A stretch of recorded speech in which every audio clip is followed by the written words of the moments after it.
Students, welcome once again our online classes of supreme 16 institute. कैसे हैं आप सब गाइस? लास्ट क्लास में हम लोग फिनॉल की केमिकल प्रॉपर्टीज पढ़ रहे थे, जिसमें से हम लोगों ने फिनॉल की chemical property due to presence of OH, due to presence of hydroxyl group हम लोगों ने पढ़ लिया था। ठीक है, उसकी एसिडिक कैरेक्टर के बारे में हम लोगों ने रिएक्शन बात कर ली थी, उसकी बहुत सारी property due to OH group, ठीक है, एसाइलेशन वगैरह की बातें हम लोगों ने उसमें कर ली थी।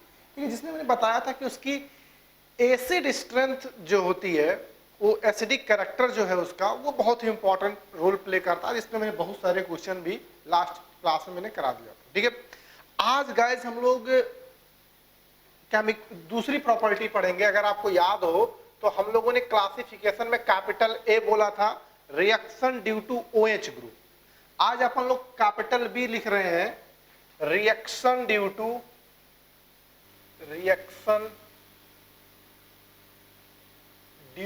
Benzene ring. फिनॉल में बेंजीन रिंग भी है ना, तो बेंजीन रिंग की होने की वजह से केमिकल रिएक्शंस आज हम लोग बात करने वाले हैं, जो बहुत ज्यादा इंपॉर्टेंट है, बहुत ही ज्यादा इंपॉर्टेंट। ठीक है, मैंने बोला था भैया केमिकल प्रॉपर्टी पूरी फिनॉल की बहुत ज्यादा इंपॉर्टेंट है, तो आगे की जो भी रिएक्शन अभी हम लोग पढ़ने वाले हैं, फिलहाल आज की क्लास में भी करने वाले हैं, मतलब बच नहीं सकते उससे। ठीक है, तो reaction due to benzene ring. अच्छा, बेंजीन कौन सी रिएक्शन शो करता? सबसे पहला प्रश्न यही आता है। तो आपको पता है कि aromatic compound shown by electrophilic aromatic substitution reaction, EAS reaction show करता। अच्छा, EAS रिएक्शन की जब बात करते हैं तो हम लोगों ने बेंजीन के बारे में भी यही बोला था, टॉलुइन के बारे में भी यही पढ़ा था, और साथ साथ अगर मैं बोलूं तो फिर हाइलोएरिन्स के बारे में हमने बात किया था। तो अगर बेंजीन पे सब्स्टिट्यूएंट्स लगा हो तो हमें सोचना पड़ता है कि रिएक्टिविटी के बारे में क्या है। ठीक है, अच्छा, बेंजीन पे इस बार कौन सा ग्रुप है? OH। ओ भैया, OH is highly activating group. बात समझ में आता है? क्योंकि उसका प्लस M इफेक्ट या बहुत ज्यादा स्ट्रॉन्ग होता है। तो इससे पहले हम लोग कुछ आगे रिएक्शंस की बात करें, इसमें कुछ लिख लेते हैं, रिएक्शन ड्यू टू बेंजीन पे किस तरह का रिएक्शन होगा। ठीक है, प्लीज राइट डाउन। ओके, तो लिखा इसमें OH इज आर्थोपैरा डायरेक्टर, ये बात तो हम पता है, ortho para director, strongly activating groups, hence phenol is highly reactive, phenols is highly reactive aromatic compound towards electrophilic aromatic या EAS reaction। ये बात तो समझ में आता है, क्योंकि भैया फिनॉल पे OH ग्रुप प्रेजेंट है, और OH ग्रुप बहुत ही इलेक्ट्रॉन डोनेटिंग ग्रुप है, और इलेक्ट्रॉन डोनेटिंग ग्रुप होने की वजह से ये OP डायरेक्टर है, आर्थो पैरा डायरेक्टिंग है। इसी वजह से ये बहुत ही ज्यादा एरोमेटिक कंपाउंड रहता है टुवर्ड्स इलेक्ट्रोफिलिक एरोमेटिक सब्स्टिट्यूशन। अब सब्स्टिट्यूशन रिएक्शन में बहुत सारे रिएक्शन अपन लोगों को पढ़ना है, एक एक करके बात करते हैं। सबसे पहला है हैलोजिनेशन। भैया बहुत ही ज्यादा इंपॉर्टेंट है, ये ध्यान रखिएगा, बहुत ज्यादा इंपॉर्टेंट है ये हैलोजिनेशन। ठीक है, ऐसा कोई एग्जाम नहीं जो पूछा ना गया हो, बार बार पूछा गया, फिर से पूछा जाएगा। हैलोजिनेशन बोला गया व्हेन फिनॉल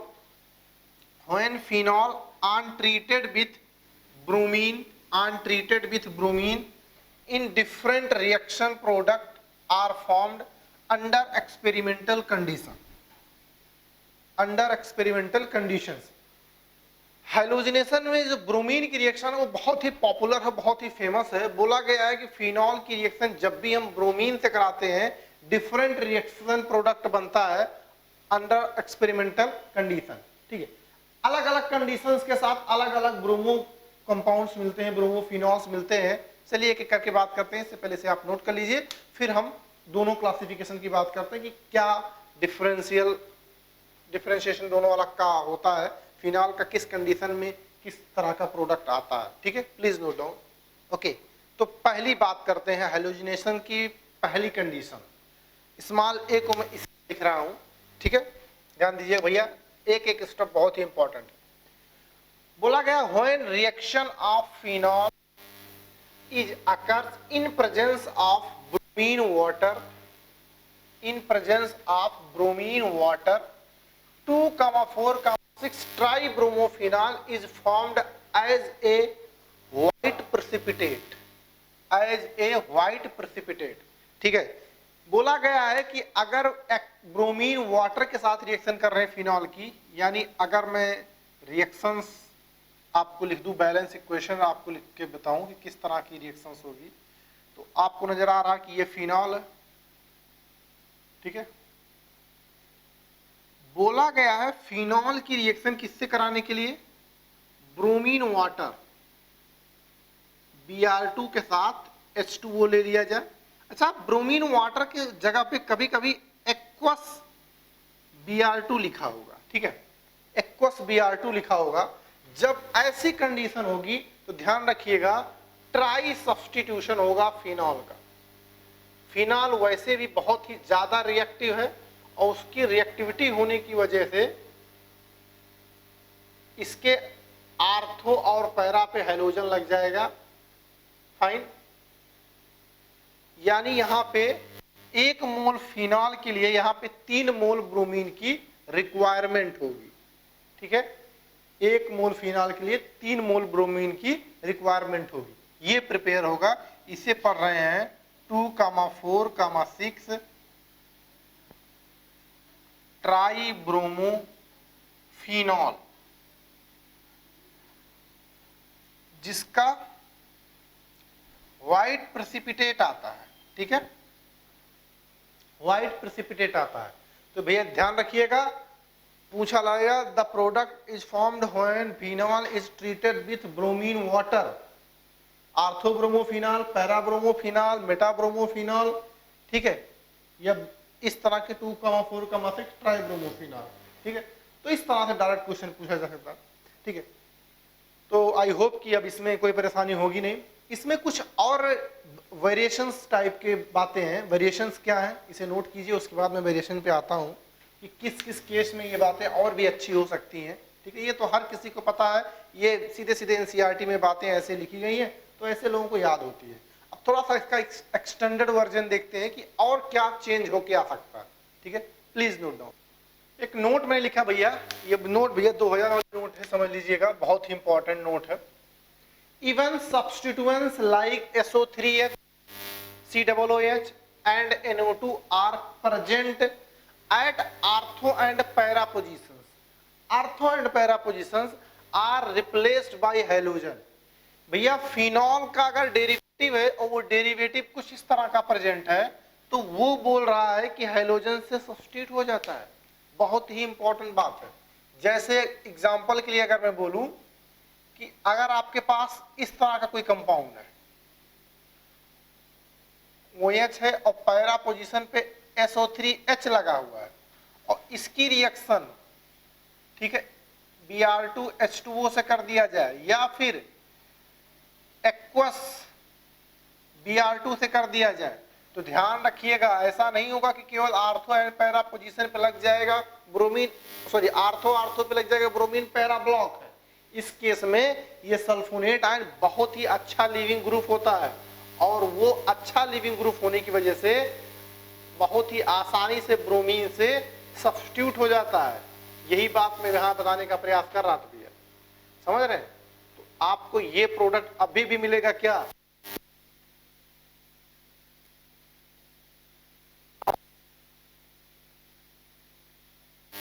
ध्यान रखिए, बहुत ही इंपॉर्टेंट बात है। क्वेश्चन ये पूछा गया, डायरेक्ट यही क्वेश्चन पूछा गया है जो एग्जाम्पल यार हम लोग सालों से कर रहे हैं, समझ रहे हैं? चलिए एक क्वेश्चन अगर मैं और बोलूं कुछ इस तरह से, कभी कभी आपको दे दिया जाएगा एक्वस ब्रोमीन और लिख दिया जाएगा एक्सिस, ठीक है, एक्वस ब्रोमीन एक्सिस लिख लिया जाएगा। तो ध्यान रखिएगा इसका नाम क्या होता है? Ortho salicylic acid. Ortho salicylic acid भैया याद होगा आपको, फिनॉल बनाने में इसका यूज किया था। डिकार्बोक्सिलेशन करा के हम लोग फिनॉल बनाए थे सैलिसिलिक एसिड से, भूल नहीं सकते इतनी जल्दी आप। तो यहाँ पे फिर से COOH रिप्लेस हो जाएगा हाइलोजन से, समझ रहे हैं? क्या प्रोडक्ट आएगा? अभी भी वही 2,4,6 ट्राइब्रोमोफिनॉल फिनॉल, ट्राइब्रोमोफिनॉल। तो ये बहुत ही एग्जाम्पल इंपॉर्टेंट है, ये पूछे जा सकते हैं। ये तो पूछा गया, ये भी नहीं पूछा गया है, पूछ लिया जाएगा। सीधे सीधे ना देके लैंग्वेज में फ्रेम करके आपसे पूछ लेगा। कैसे पूछेगा मैं बात करता हूं, इसे पहले नोट कर लीजिए। जैसे ये क्वेश्चन आपसे पूछ लिया जाए, अब इस क्वेश्चन में आप देखेंगे केवल केवल लैंग्वेज लिखा है और कुछ लिखा नहीं है। फिर इस तरह के क्वेश्चन में आपको बहुत ही परेशानी फील करनी पड़ती है, बहुत परेशानी फेस करना पड़ता है अगर आप पहले से ऐसे क्वेश्चन को किए ना हो। जरा पढ़िए लैंग्वेज, अपने आप सोचिए वो समझ पा रहे हैं। बोला गया है the action of bromine water excess on salicylic acid results the formation of. सबसे पहले तो ये सैलिसिलिक एसिड जो ये नाम दे दिया गया है, आधे बच्चों को इसका स्ट्रक्चर एग्जाम में समझ में नहीं आता। सबसे पहली मुसीबत यही है कि ये नाम ही समझ में नहीं आता। अब आप तो भैया अच्छे स्टूडेंट्स हैं, आपको तो इसका नाम पता होगा ना, मुस्कुरा रहे हो। अच्छे स्टूडेंट इसलिए हो क्योंकि मैं पढ़ा रहा हूं, समझ रहे हो। ये भैया आपका है सैलिसिलिक एसिड, ठीक है, सैलिसिलिक एसिड, ठीक है। इसकी रिएक्शन किससे बोला गया है, ब्रोमीन वाटर के साथ एक्सिस में। अब इसके तो आप, अब ये तो जैसे ही आपने इतना सोच लिया जैसे आपको आपके क्लास के नोट से याद आ जाएगा कि ऐसा तो कुछ हमने क्लास में किया है, और आप क्या बना दोगे 2,4,6 ट्राइब्रोमोफिनॉल, ठीक है, इस तरह से 2,4,6 ट्राइब्रोमोफिनॉल, ठीक है। अच्छा, कुछ लोग ये बना के अगर बैठ जाए उसके बाद आंसर ना मैच करा पाए तो भी यार उनका जीना बेकार है, आंसर नहीं इस पर करा पाओगे। इसमें COOH है तो ये ऑप्शन नहीं होगा, इसमें भी COOH है, ये भी नहीं, ये भी इसमें COOH, ये भी नहीं, तो इत्तेफाक से यही का ऑप्शन है भैया। इसको टिल्ट कर दिया गया, इसको आप सीधा घुमा कैसे करोगे तो उसकी खूबसूरत स्ट्रक्चर से मैच कर जाएगा भैया। वो हमेशा आप ऐसी उम्मीद ना करें कि वैसे ही खूबसूरत स्ट्रक्चर देखने को मिलेगा। देखिए यहाँ पे OH इधर चला गया, वो 2, 3, 4, 5, 6 2,4,6 ट्राइब्रोमोफिनॉल यही है, समझ रहे हैं। तो एग्जामिनर की हरकतों को आप समझिए, वो कुछ भी कर सकता है, बस आपको तसल्ली रख के साथ आंसर मैच कराना, जल्दबाजी नहीं करना, समझ रहे। जल्दबाजी कर देंगे तो कुछ उल्टा पलटा आंसर करके चले आएंगे, ठीक है। तो इस तरह के क्वेश्चन पूछे जा सकते हैं। ये तो मैं आज एक्सपेक्टेशन बता रहा था कि पूछे जा सकते हैं, जो पूछे गए हैं उस पर वापस आते हैं। प्लीज नोट डाउन पहले। जैसे ये आपके सामने दिया गया है एक क्वेश्चन, जरा देखिएगा, कुछ नया नजर आ रहा। The major products of the following reaction is oblique are, ठीक है, इस तरह से कंपाउंड बोल दिया, एक्वस ब्रोमीन 3 इक्विवेलेंट ब्रोमीन का बोल दिया, और बोला P का स्ट्रक्चर ये है, Q ये है, R ये है, S ये है। तो ऑप्शन ऐसा लिखा है, A option P, B option Q, C option R, D option S। अब आप लोगों को लग रहा होगा अगर P Q R S ये लिख ही दिया गया है तो फिर से P Q R S option में लिखने का क्या जरूरत थी, यहीं पे लिख देते capital A option, B option, C option, D option, ऐसे लिख देते। लेकिन क्या है ना कि IIT वालों ने ये पूछा है, क्या पूछा है, IIT एडवांस 2013 ने पूछा है, और IIT एडवांस वालों को सीधा सीधा कान पकड़ना अच्छा नहीं लगता, वो ऐसे घुमा के कान पकड़ते हैं, समझ रहे हो। वो कुछ सीधा कर ही नहीं सकते, किस हद तक आप परेशान हो जाइए, किस हद तक आप डाइवर्ट हो जाइए, वो सारी हरकतें आपके लिए कर सकते हैं, समझ रहे हैं। तो जैसा उन्होंने पूछा था एग्जैक्टली मैंने वैसे ही लिख दिया है। ध्यान रखिएगा, एडवांस 2013 में ये क्वेश्चन आपसे पूछा गया था, तो मुझे नहीं लगता कि किसी को इसको करने में कोई परेशानी होगी, क्योंकि एग्जाम्पल हम लोग करते आ रहे हैं। कौन सा ऑप्शन आएगा, ये तो खूबसूरत स्ट्रक्चर दिख ही रहा है, Q वाला सही हो जाएगा, तो आपका ये B ऑप्शन सही हो जाएगा, ठीक है। इस तरह का ये क्वेश्चन आपसे पूछा गया था, ठीक है। तो आई होप कि ये बात समझ में आ रही होगी। प्लीज आपसे नोट करें, फिर आगे बात करते हैं। अगला क्वेश्चन देखेंगे। कुछ लोगों को लग रहा है तो अभी अभी कराया यही नहीं भैया, ये अलग है, फिर से देखो, वहां पे P Q R S लिखा था, फिर ऑप्शन लिखा था, यहाँ पे ऐसा नहीं लिखा है, सीधे सीधे ऑप्शन लिख दिया गया है, समझ रहे हैं। ये भैया JEE मेंस 2019 में पूछा गया, जेईई मेंस 2019 में पूछा गया, समझ रहे हैं? लोग कहते हैं यार आईआईटी में जेईई में क्वेश्चन रिपीट नहीं करता, मैं तो कहता हूं यार कौन कहता है जेईई में क्वेश्चन रिपीट नहीं करता है? एक बार प्रीवियस ईयर क्वेश्चन सॉल्व करके तो देखो, फिर आपको समझ में आएगा यार रिपीट क्यों नहीं करता, रिपीट करता है। ठीक है, अब यार किस तरह का रेपिटेशन चाहते हो, मुझे ये बताओ, किस तरह का रेपिटेशन चाहते हो? इसीलिए मैं हर स्टूडेंट से कहता हूं यार कि जब भी आप थ्योरी पढ़ लीजिए, नोट्स पढ़ लीजिए, क्लास नोट्स या क्लास वीडियो देखने के बाद, असाइनमेंट करने के बाद, अगर ये दो काम करने के बाद आपके पास कुछ भी वक्त बचता है, कुछ भी समय बचता है, तो आप पूरा का पूरा समय आप प्रीवियस ईयर के पेपर को सॉल्व करने में दो। प्रीवियस ईयर का पेपर होना चाहिए आपके पास चैप्टर वाइज अनसॉल्व। ठीक है, उसका एक एक क्वेश्चन सोचो, एक एक क्वेश्चन पे एनालिसिस करो, उसको प्रॉपर उसका अलग से नोट्स बनाओ, उसी को रिवाइज करो, जब भी मौका मिले नोट्स रिवाइज करो, जब भी मौका मिले प्रीवियस ईयर के क्वेश्चन देखो। यार 50 से 60% पेपर तो अपने आप आउट है, क्योंकि वही सारे कॉन्सेप्ट रिपीट करके आते हैं जो कभी ना कभी 20 साल 15 साल पहले पूछा उन्होंने, समझ रहे हो? बस ये फंडा होता है यार, ना हो फिर मेरे से बताना, मैं तो यार इसी समय इसीलिए आपको रियलाइज कराता रहता हूँ कब पहले पूछा गया, कब अब पूछा गया, समझ रहे हो? तो क्या इसमें कुछ करने की जरूरत है? सीधे आंसर करने की जरूरत है। ठीक है, इस तरह। ठीक है, तो आप इसे नोट कीजिए।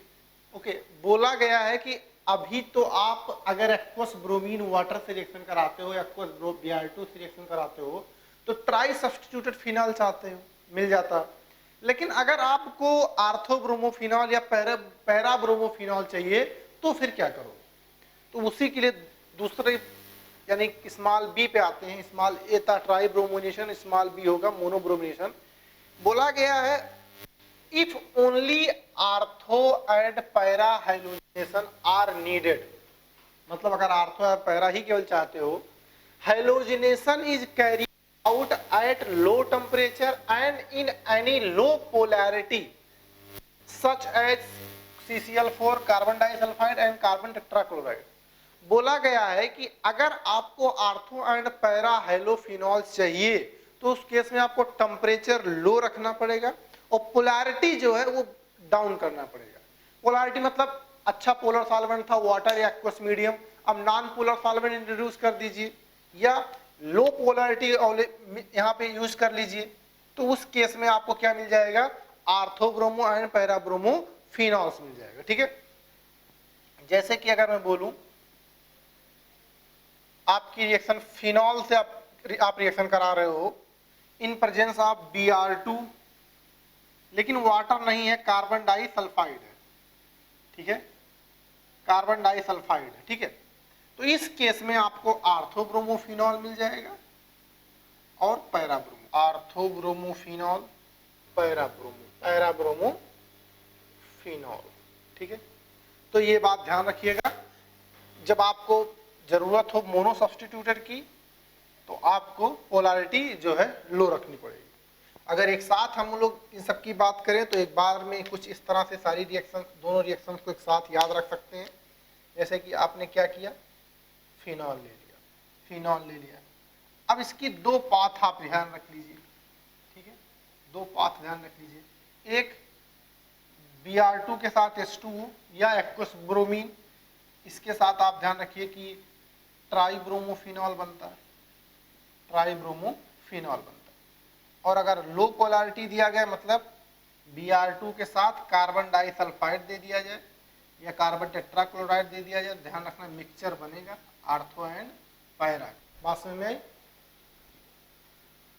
बहुत ही इंपॉर्टेंट रिएक्शन है, बहुत ज्यादा इंपॉर्टेंट है, उसकी इंपॉर्टेंस मैं आपको बता चुका हूँ, कई बार पूछा गया है और भी कई बार पूछा गया है, लेकिन मैं सब सारे क्वेश्चन नहीं करा रहा हूँ, मैं रिसेंटली जो पूछे गए हैं उन्हीं के बारे में बात कर रहा हूँ। और भी क्वेश्चन पूछे गए मैंने असाइनमेंट में आपके दे दिया है, उसे आप खुद ट्राई करेंगे, नहीं आएगा फिर मेरे से पूछेंगे। उसके बाद मैं यार प्रीवियस ईयर का क्वेश्चन जब एट द एंड कराऊंगा तो मैं एक एक क्वेश्चन ढूंढ के वहां कराऊंगा, एक एक क्वेश्चन, चाहे वो 90s में आया हो, चाहे 80s में आया हो, चाहे 20s में आया हो। ठीक है, तो हर जगह मैं क्वेश्चन कराऊंगा। तो आई होप कि इसे आप नोट कर चुके होंगे। अब हम दूसरी reaction due to benzene ring पे आते हैं जो कि बहुत ज्यादा इंपॉर्टेंट है, वो भी प्लीज इसे नोट करें। ओके, दूसरी केमिकल रिएक्शंस पे आते हैं जिसे बोला गया है नाइट्रेशन। क्या? नाइट्रेशन बोला गया। नाइट्रेशन भी बहुत ही इंपॉर्टेंट है और ये भी अलग अलग कंडीशन पे अलग अलग प्रोडक्ट आता है, जैसे हाइलोजिनेशन का केस होता है। ठीक है, तो सबसे पहला इसमें लिखना है small A, reaction with dilute HNO3। Reaction with dilute HNO3, इस केस में जो आपका रिएक्शन होता है, पहले रिएक्शंस लिख लेते हैं। क्या आपका आता है? फिनॉल। ठीक है, फिनॉल की रिएक्शन लिखा होगा इसे डाइल्यूट HNO3। ठीक है, इस केस में आपको भैया मिक्सचर मिलते हैं। क्या मिलता है? मिक्सचर मिलता है आर्थोनाइट्रोफिनॉल का एंड पैरानाइट्रोफिनॉल का। ध्यान रखिएगा, इसमें आपको मिक्सचर मिलता है, दो मिक्सचर मिलते हैं, एक आर्थोनाइट्रोफिनॉल का और एक पैरानाइट्रोफिनॉल। इसे पढ़ेंगे आर्थोनाइट्रोफिनॉल, और ये क्या है? पैरानाइट्रोफिनॉल। इन दोनों में मेजर कौन होगा? ध्यान रखिएगा भैया, इसमें आर्थो प्रोडक्ट जो आएगा वो मेजर आएगा। ऐसा क्यों? क्योंकि यहाँ पे हाइड्रोजन बॉन्डिंग इंट्रामॉलिक्यूलर होगा और यहाँ पे माइनर होगा। मैंने बोला है कि आर्थो प्रोडक्ट मेजर उसी केस में होगा जिस केस में इंट्रामॉलिक्यूलर हाइड्रोजन बॉन्डिंग होगी। क्या? इंट्रामॉलिक्यूलर हाइड्रोजन बॉन्डिंग होगी। वो क्या हाइड्रोजन बॉन्डिंग होती है समझते हैं। जैसे कि ये आपका आर्थोनाइट्रोफिनॉल है, आर्थोनाइट्रोफिनॉल में जो ये ऑक्सीजन के साथ हाइड्रोजन जुड़ा है वो नाइट्रोजन के साथ इस तरह का बॉन्ड शो करता है, इस तरह का H बॉन्डिंग शो करता है। ठीक है, इस तरह का H बॉन्डिंग शो करता है। ठीक है, इसे लिख सकते हैं हम लोग क्या? ये क्या है? आर्थोनाइट्रोफिनॉल है ना, आर्थोनाइट्रोफिनॉल। तो आर्थोनाइट्रोफिनॉल में किस तरह की हाइड्रोजन बॉन्डिंग है, ये बात ध्यान रखना। Intramolecular molecular H bonding, intramolecular H bonding. ठीक है, जो अपने आप में ही एसोसिएट हो रहा है, मतलब इलेक्ट्रोपॉजिटिव हाइड्रोजन भी इसी मॉलिक्यूल का है, इलेक्ट्रोनेगेटिव ऑक्सीजन भी इसी मॉलिक्यूल का है, मतलब खुद ही में एसोसिएट हो रहा है। इसी को बोलते हैं इंट्रा। इंट्रा का मतलब समझ रहे हो? आंतरिक, अपने आप में ही। ठीक है, अपने आप में ही हाइड्रोजन बॉन्डिंग कर रहा हो, वो कौन सी होता है? आर्थोनाइट्रोफिनॉल। अच्छा, पैरानाइट्रोफिनॉल के बारे में बात करें, पैरानाइट्रोफिनॉल का केस अलग होता है। पैरानाइट्रोफिनॉल का केस इसलिए अलग होता है क्योंकि यहाँ पे जो है OH जो है अपोजिट डायरेक्शन में होता है, और उस अपोजिट डायरेक्शन में होने की वजह से इसके दूसरे के साथ इसको H बॉन्डिंग करना पड़ता है। एक मॉलिक्यूल पैरानाइट्रोफिनॉल का ये हो गया, और दूसरा मॉलिक्यूल जो है पैरानाइट्रोफिनॉल का अलग से लेना पड़ता है, फिर जाके इसमें H बॉन्डिंग होती है। इस तरह समझ रहे हैं? तो इस तरह की H बॉन्डिंग होती है। यहाँ पे देखिए डेल्टा माइनस और डेल्टा प्लस, इस तरह के बॉन्डिंग में जब दो मॉलिक्यूल एसोसिएट हो, दो मॉलिक्यूल आपस में एसोसिएट हो, इसे इंटर मॉलिक्यूलर हाइड्रोजन बॉन्डिंग बोलते हैं। ये क्या है? पैरानाइट्रोफिनॉल है, पैरानाइट्रोफिनॉल है। ठीक है, इसे क्या पढ़ेंगे? इसे बोलेंगे inter molecular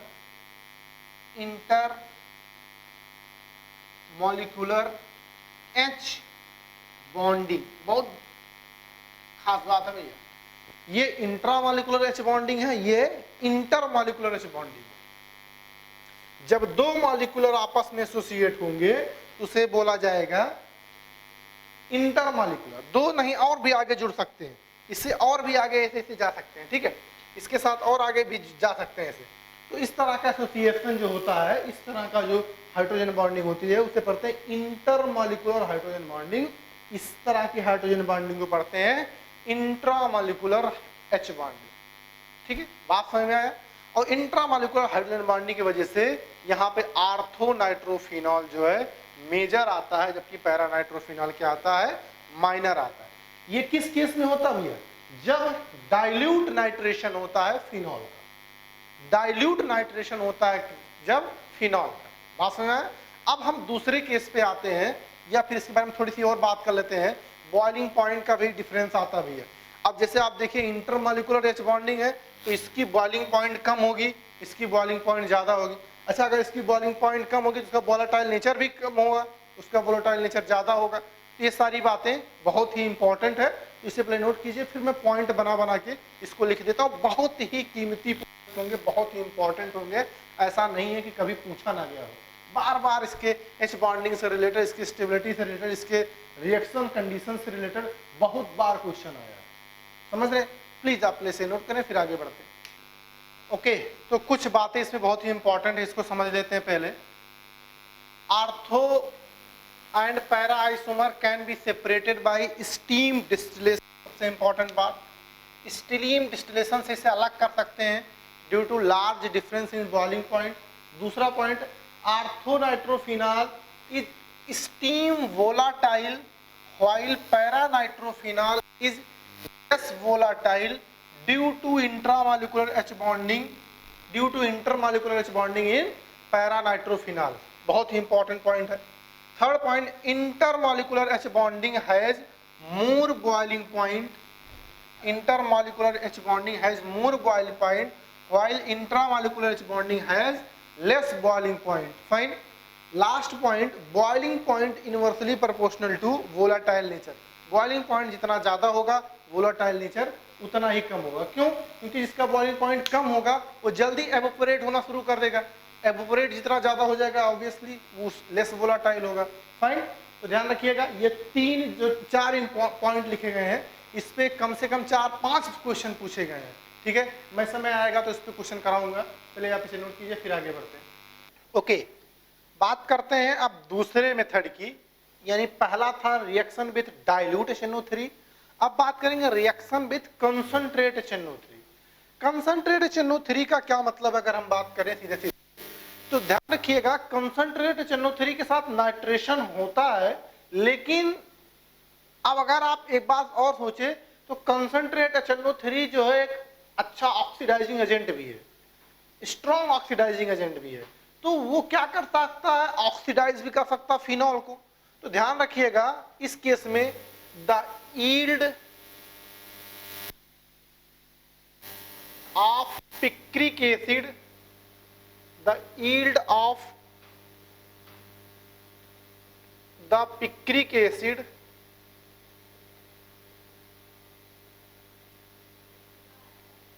acid is very poor। इस केस में पिक्रिक एसिड बनता है, पिक्रिक एसिड, और जो पिक्रिक एसिड बनता है तो उसका यील्ड जो आता है बहुत ही पुअर यील्ड आता है। ठीक है, फिनॉल की रिएक्शन जब आप कंसंट्रेट HNO3 से करते हैं तो ऑक्सीडेटिव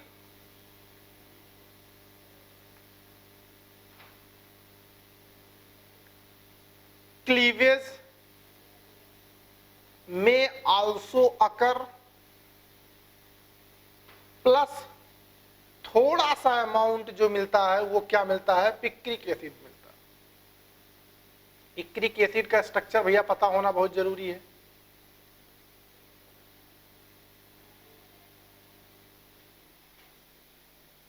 ये क्या होता, 2,4,6 ट्राई नाइट्रोफिनॉल, इसी को हम क्या पढ़ते हैं, पिक्रिक एसिड पढ़ते हैं। समझ रहे हैं? ध्यान रखना, बहुत अच्छी यील्ड नहीं आती पिक्रिक एसिड का। ठीक है, ये बात बहुत ही इंपॉर्टेंट है कि फिनॉल की नाइट्रेटिक मिक्सचर से कराते हैं तो हाँ पिक्रिक एसिड बनता है। ऑक्सीडेटिव क्लीवेज में आल्सो भी अकर, ठीक है, लेकिन ऑक्सीडेटिव क्लीवेज में क्या बनता है ये अपन लोग के सिलेबस में नहीं दिया। अपन लोग के सिलेबस में दिया है कि पिक्रिक एसिड आता है लेकिन पुअर यील्ड में आता है। ठीक है, तो अगर आपसे कोई पूछेगा the phenol is treated with concentrate nitrating mixture, product will be picric acid, picric acid. Why? Okay, तो इस केस में पिक्रिक एसिड आपका प्रोडक्ट आएगा, बट यील्ड अच्छी नहीं आती क्योंकि भैया ऑक्सीडाइज कर सकता है इस फिनॉल को, इस वजह से जो अमाउंट आता वो लो आता। अच्छा, अगर आप चाहते हो कि यील्ड जो पिक्रिक एसिड की है ज्यादा है, 50-60% आ जाए, 70% यील्ड आ जाए, इसके लिए बहुत ही एक सुटेबल एकदम स्टेप्स लिए गए हैं। उस स्टेप्स के बारे में बात करते हैं, इसे आप नोट कर लीजिए, फिर उसको मैं नोट करवा देता हूं, फिर आपको बताता हूं कि वो क्या स्टेप्स हैं जिसकी थ्रू हम जाके पिक्रिक एसिड गुड यील्ड में बना सकते हैं। ठीक है, प्लीज इसे नोट करें, फिर उसके बारे में बात करते हैं।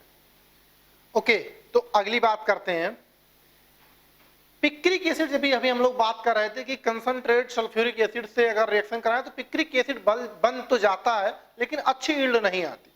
तो अच्छी यील्ड आने के लिए भैया एक नोट मैंने लिखा है, और ये नोट मैंने कहीं अलग से नहीं लिखा है, ये आपको मैंने लिख दिया फ्रॉम एनसीईआरटी। ये एनसीईआरटी में एग्जैक्टली यही लाइनें आपको लिखी गई हैं। आप चाहें तो अगर आप एनसीईआरटी पढ़ना पसंद करते हैं तो आप इसे देख सकते हैं। एनसीईआरटी में ये लाइनें लिखी गई है, और इस पे क्वेश्चन आज नहीं तो कल पक्का पूछा जाएगा, और जब पूछा जाएगा उस दिन से समझ लीजिए फेमस हो जाएगा। क्या आप एनसीईआरटी ने सजेस्ट किया है पिक्रिक एसिड को अच्छे यील्ड में बनाने के लिए? पहले इसे पढ़ते हैं। नाउ इट इज, आजकल picric acid is prepared by treating phenol first concentrate sulphuric acid. आजकल पिक्रिक एसिड बनाने के लिए सबसे पहले हम लोग फिनॉल की रिएक्शन सल्फ्यूरिक एसिड से कराते हैं। Converts into phenol 2,4 di sulphuric acid. जब हम फिनॉल की रिएक्शन कंसंट्रेट सल्फ्यूरिक एसिड से कराते हैं तो वो कन्वर्ट हो जाता phenol 2,4 di sulphuric acid, and then with concentrate nitric acid to get 2,4,6 tri nitrophenol. Fine, चलिए इस जो बातें उन्होंने लैंग्वेज में लिखी है अगर उसकी हम लोग रिएक्शन सीक्वेंस लिखें, फिलहाल वहां पे रिएक्शन सीक्वेंस उन्होंने नहीं लिखा आपके एनसीईआरटी में। ठीक है, इसकी रिएक्शन अगर आप कंसंट्रेट H2SO4 से करेंगे तो इन्होंने क्या बोला है, क्या बोला, फिनॉल 2,4 डाई सल्फ्यूरिक एसिड बना सकते हैं कि नहीं। यहां पे OH, यहां पे SO3H, यहां पे SO3H। ठीक है, इसे पढ़ते हैं फिनॉल 2,4 डाई सल्फ्यूरिक एसिड। समझ रहे हैं?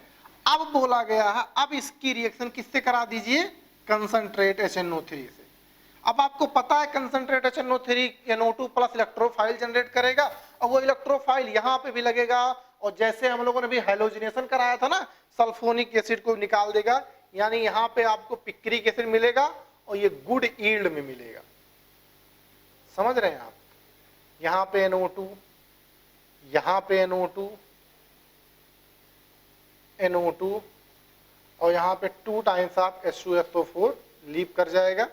इसी को क्या पढ़ेंगे, 2,4,6 tri nitrophenol.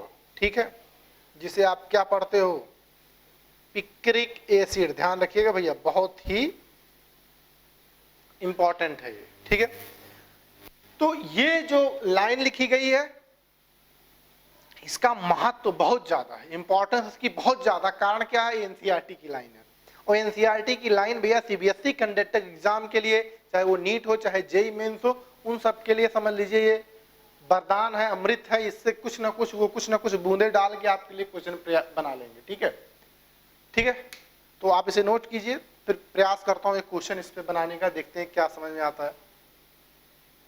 Please note down. जैसे एक क्वेश्चन अभी भी दिमाग के पिटारे से एक क्वेश्चन निकला हुआ, ताजा ताजा निकला, एकदम गर्मा गर्म है ये क्वेश्चन। अभी तक कहीं मैंने क्वेश्चन ये कराया नहीं था। फिलहाल मैं बोल देता था किस पे क्वेश्चन बनेगा, कैसे बनेगा, मैंने प्रयास किया है कुछ फ्रेम करने का। जैसे देखिए क्या लिखा, पढ़िएगा। How it is picric acid is prepared by treating of phenol first dash then concentrate HNO3। अब यहाँ पे क्या रखे, first acylation, benzoylation, oxidation, sulphonation, इस तरह से पूछ लिया जाएगा।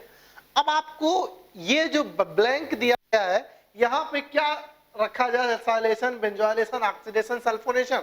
अब जिस बंदे को वो नोट नहीं जो हमने लिखा है वो नोट नहीं पता होगा, कि भैया पिक्रिक एसिड बनाने के लिए आजकल पहले सल्फोनेशन करते हैं, बाद में नाइट्रेशन कराते हैं, तो उसके लिए समस्या हो जाएगी।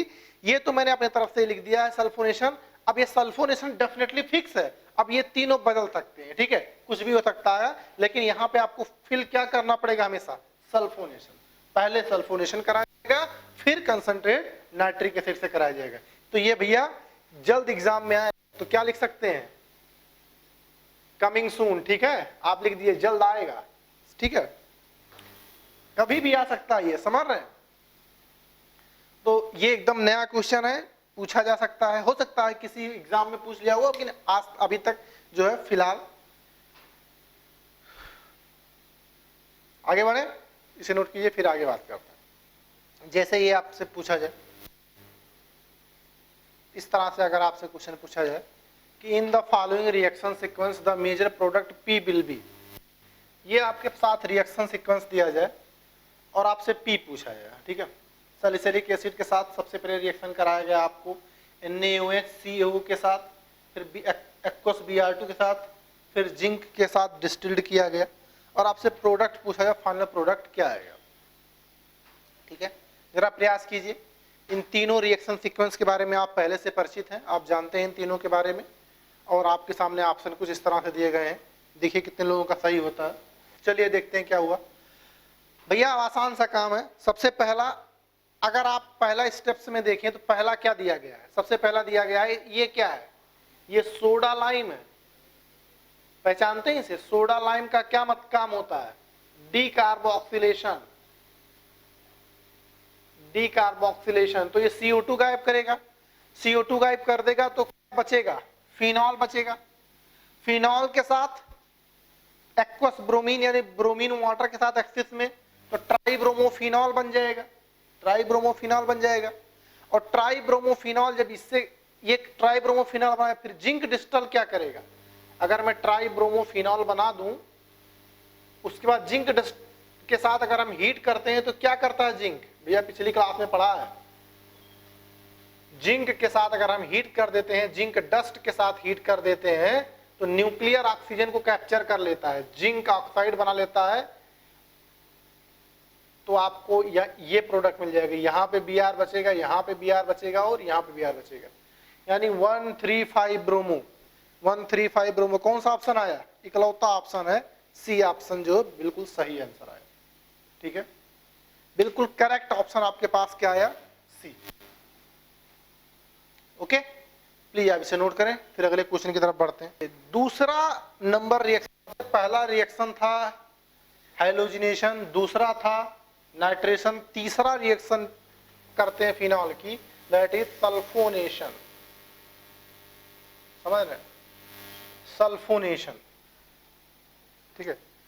सल्फोनेशन क्या है, सल्फोनेशन आप अगर करेंगे बेंजीन का तो आर्थो एंड पैरा प्रोडक्ट आएगा, फिनॉल, इसकी रिएक्शन आप करा रहे हैं कंसंट्रेट H2SO4 के साथ, फिनॉल आर्थो सल्फ्यूरिक एसिड आ जाएगा, ठीक है, प्लस पैरा आ जाएगा, ठीक है। अब यहां पे टेम्परेचर डिपेंडेंट प्रोडक्ट आएगा, ये मेजर होगा एट लो टेम्परेचर, ठीक है। फिलहाल ये सब की जरूरत है नहीं, क्योंकि अब यहाँ पे यार क्राउडिंग इफेक्ट होगा तो पैरा पे वाला ज्यादा स्टेबल आएगा मेजर इस रेफरेंस में। तो आप देख लिए आर्थो प्रोडक्ट आया, ortho phenol sulphuric acid, ortho phenol sulphuric acid, sulphuric या 2 फिनॉल 2 सल्फ्यूरिक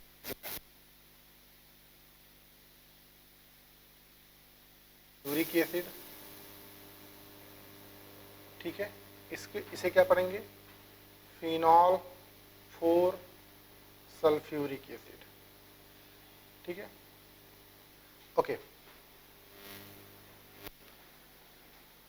तो इस तरह की ये बातें हैं, ठीक है।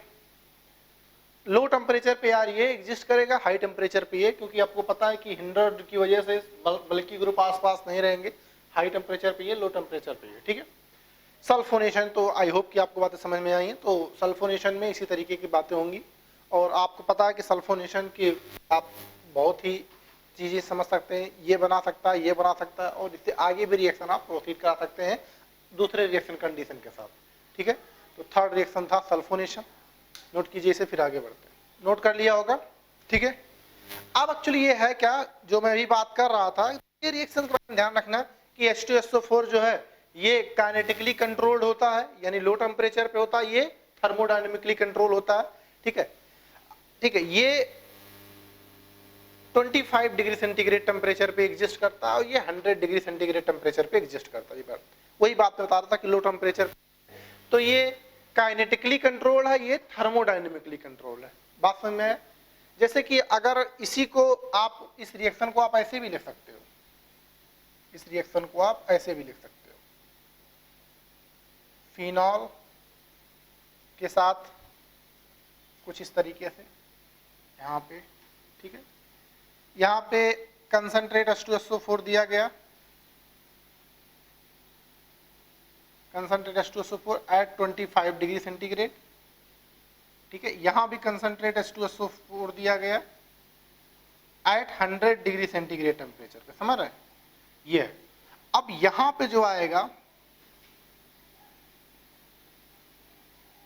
OH SO3H, यहाँ पे जो आएगा OH, ये आएगा SO3H, ठीक है।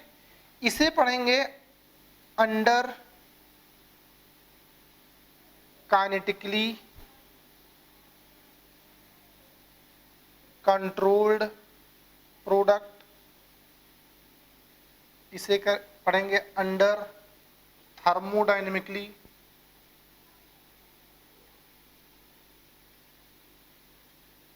कंट्रोल्ड प्रोडक्ट, ठीक है। यही बात मैं कर रहा था। एक बात और ध्यान रखिए, ये तो 25 डिग्री सेंटीग्रेड पे बन गया, लेकिन अगर ये बन गया और इसको भी किसी ने हीट कर दिया, इसको भी किसी ने हीट कर दिया 100 डिग्री टेम्परेचर तक, तो ये भी बेचारा खिसक के यहां से फिर पैरा पे चला आएगा, ध्यान रखिएगा। तो ये बातें भी थोड़ी सी इंपॉर्टेंट है, ठीक है। इस वजह से इसको भी थोड़ा सा ध्यान देने की जरूरत है, ओके। प्लीज से नोट करें, फिर आगे बढ़ते हैं, okay.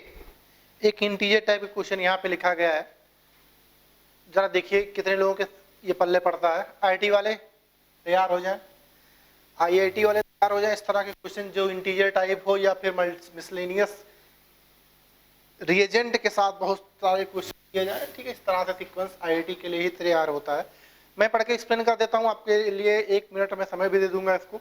The total number of oxygen atoms are present in the following compound Q is, ये कंपाउंड क्यू है, ठीक है। कितने ऑक्सीजन एटम होंगे इसमें, ये आपको बताना है। एक इंटीजर टाइप का आंसर है, ठीक है, एक इंटीजर टाइप का आंसर है।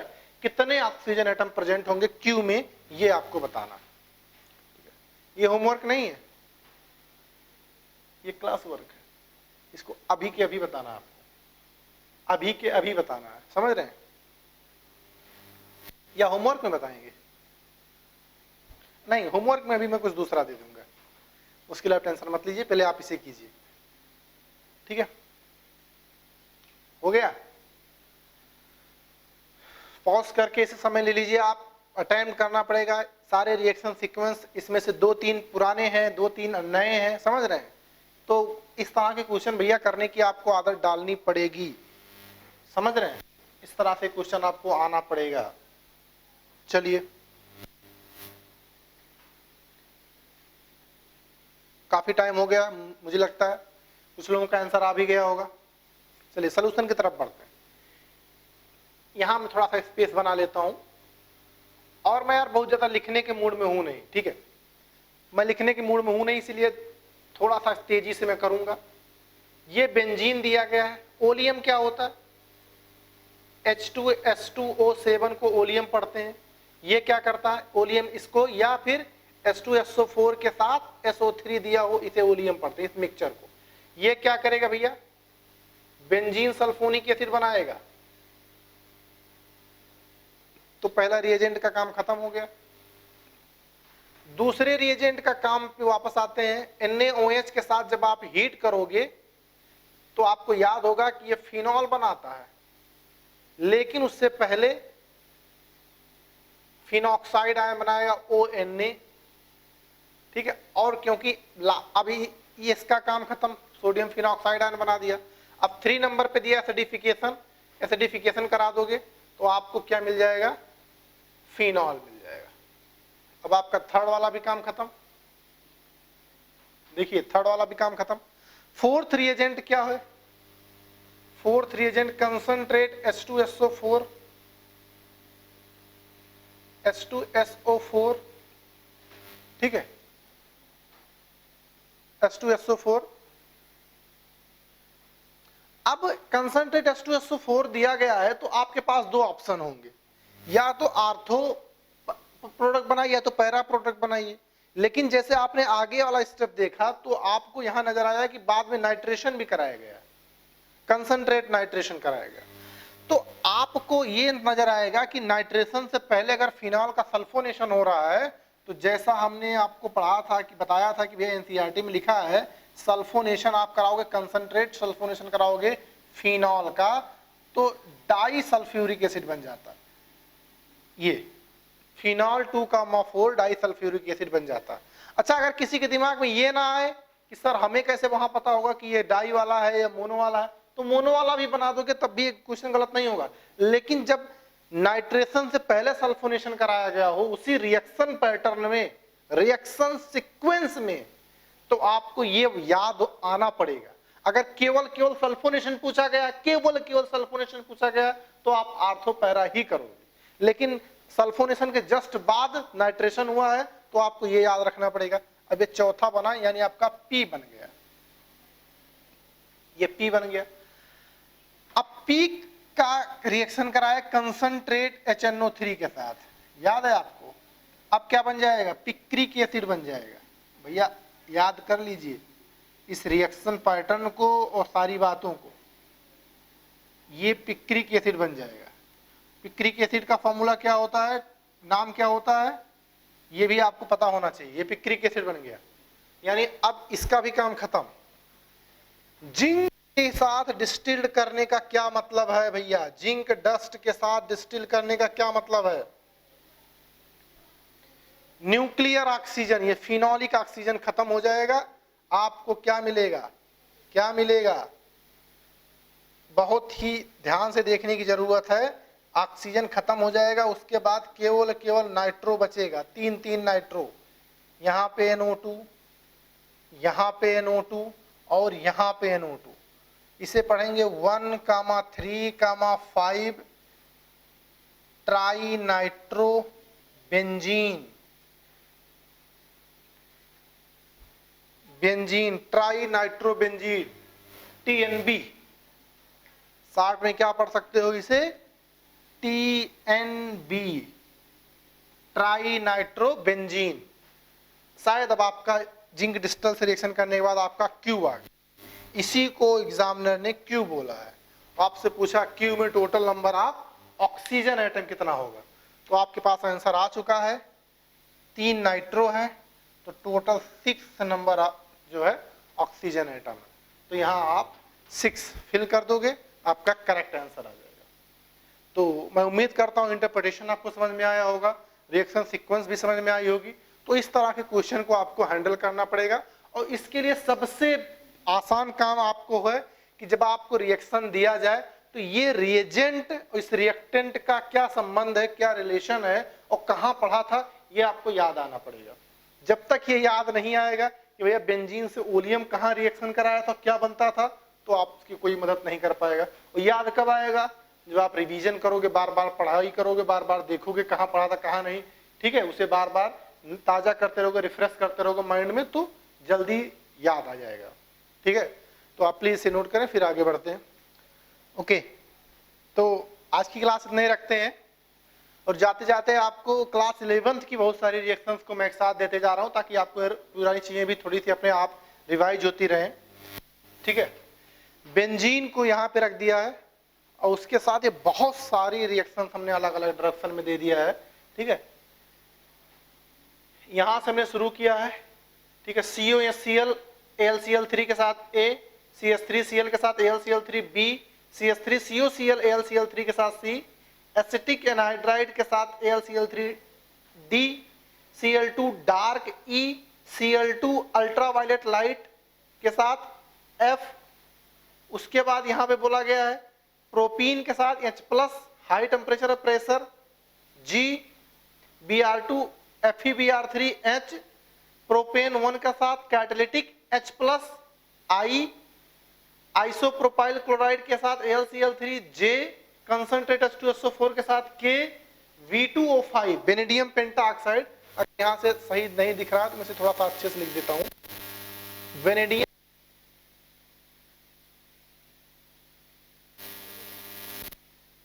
V2O5 oblique 300 degree centigrade temperature, vanadium pentoxide के साथ 300 डिग्री सेंटीग्रेड के साथ L, vanadium pentoxide 500 degree centigrade के साथ M, ओजोनलिसिस किया गया बेंजीन का N, रिडक्शन किया गया O।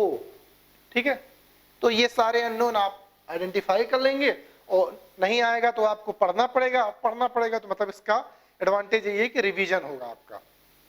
ठीक है, तो आज के लिए इतना ही। हाँ, इसके सारे प्रोडक्ट भैया बना के मुझे एक लिस्ट बना लीजिएगा। इसको बनाने के बाद A क्या है, B क्या है, C क्या है, D क्या है, एक पेज में सबको अलग से बना लीजिएगा फुर्सत से। उसके बाद मुझे उसकी इमेज भेज दीजिएगा, देखते हैं कितने लोगों का ये सब कुछ सही आता है। ठीक है, और सबका नाम भी लिख दीजिएगा जो जो प्रोडक्ट आएगा। ठीक है, चलिए तो आज की क्लास इतने रखते हैं। अगली क्लास में हम लोग केमिकल रिएक्शन ऑफ फिनॉल को आगे बढ़ाएंगे, जिसमें से बहुत इंपॉर्टेंट रिएक्शन जो है अगली क्लास में हमें पढ़ना है। ठीक है, तो मैं निकलता हूं। Take care, bye bye, thanks for watching.